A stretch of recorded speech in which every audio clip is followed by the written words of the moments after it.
So, welcome to another review of Game of Thrones Season 6, Episode 5, titled Dora, which has no relevance at all until the end of the episode. Hodor. I'm so freaking sad right now. I mean, that was heartbreaking, man.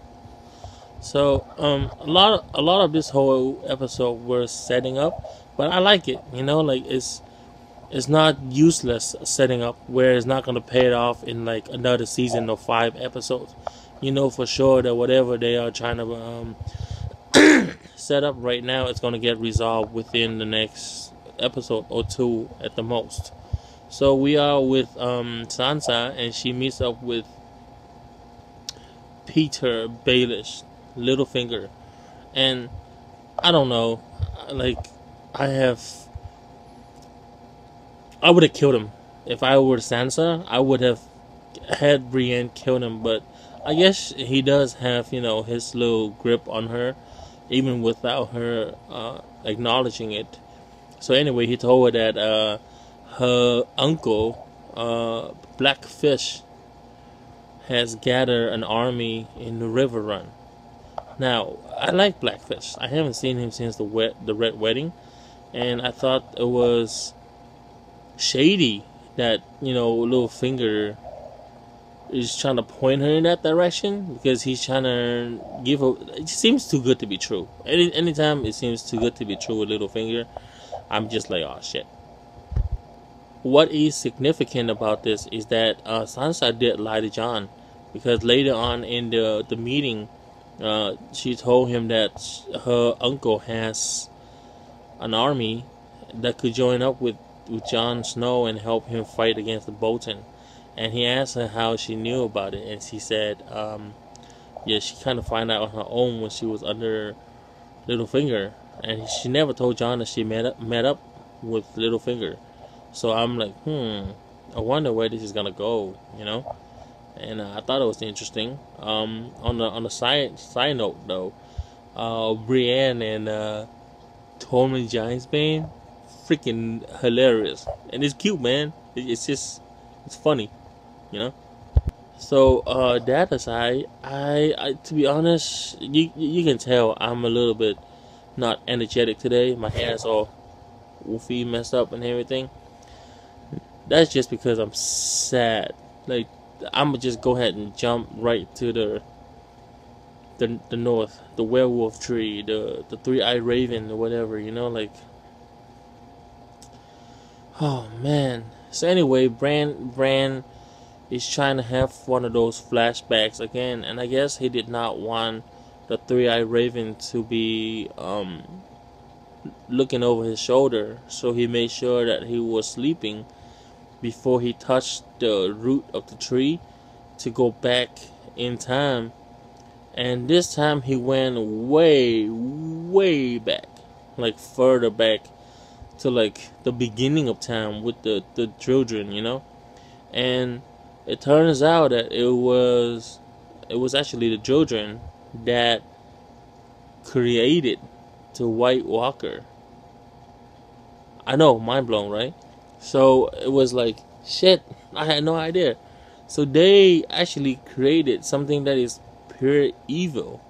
So I'm like, ooh, like she put like dragon glass right into the guy's chest, like in him, and he turned to the Night King.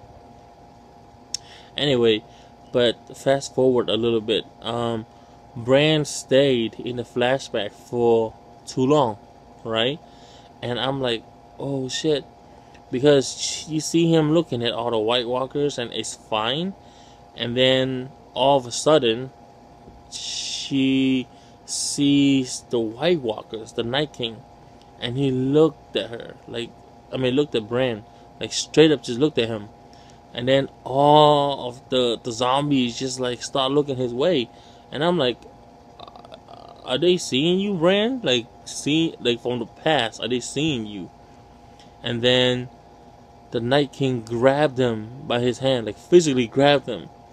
And he was like, and he wakes up, he's like, oh shit, And then the three-eyed raven was like, what you have fucked it up, because the Night King touched you. He has his mark on you. He's gonna know where to find you, and the magic of this cave will no longer protect us. So the White Walkers came, and it was a complete disaster. It was a massacre, right? So in running, like they were running, it was Mira and the children of the forest, and then Bran was like, Hodor, help me, and then Hodor just sitting there like, Hodor, Hodor, Hodor, and I'm like, what's up with him today, like he's usually like the first one to help Bran, but he didn't. But anyway, when the White Walkers got into the cave, Bran walked, like in the past, like Bran was still in his flashback, but he actually walked into Hodor in the past. And Hodor was like, oh shit, he started panicking, and he had like a little seizure.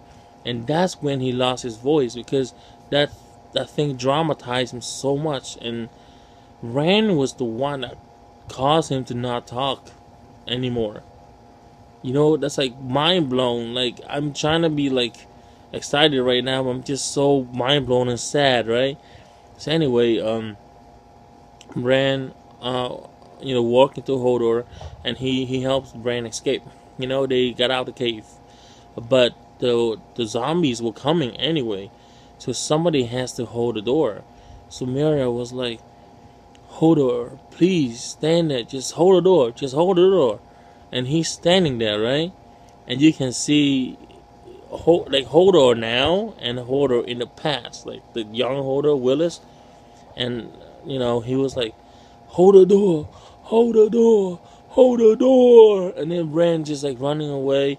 And then the White Walkers, the zombies are coming through. They're like clawing his face out and ripping him apart. He's like, hold the door, hold the door, hold the door, hold door, hold door. And then you see, Hodor in the past, like Willis, like he's getting a seizure, and he's like, hold the door, hold the door, hold door.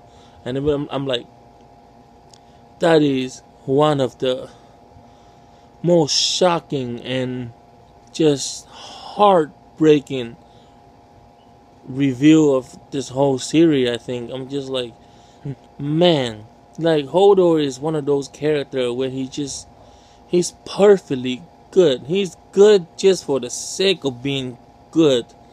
He doesn't hurt anybody. He just, man. And that's how he died. He's ripped apart by zombies. I'm like, fuck, man.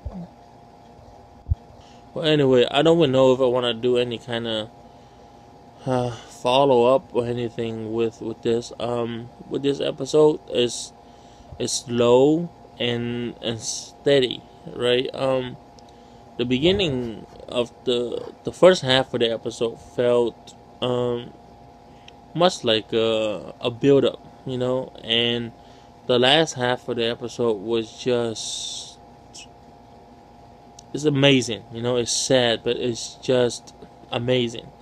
The only part that I did not even get invested in that much was Arya's story. She was assigned to kill somebody, an actress, and then she went into to watch the play where the actress is in. It showed the play of Ned Stark, her dad, and how he got killed, and this and that, and they made, I mean, I know it's gonna lead somewhere, and I'm not gonna give it a bad grade, for that, but just overall, Arya's story does not interest me right now. She's so far away from everything else. It's season 6 now. Everything else is coming together. Even Sansa has a role to play, and Arya's story is just stuck in the middle of nowhere, right? So we go to the Iron Island now with the King's Moot, right? They are having an election, and long story short, Theon was trying to get his sister Yara to become the queen of the Iron Island, but his uncle Euron Greyjoy showed up and pretty much won the people over So Theon and Yara, like, kind of made an escape for their life because they know that once the uncle becomes king, he's gonna kill them. So the uncle was like, "Yo, everybody, get your trees and build me 1,000 ships. I'm gonna kill my nephew and niece, and I'm gonna travel to Marine to marry Daenerys Targaryen." And that's about it for that storyline. I can't comment much on any of it because, like I said, it's just a build up. But again, I have nothing against it either. I think it's interesting. So overall, I'll give this episode like a 4 out of 5.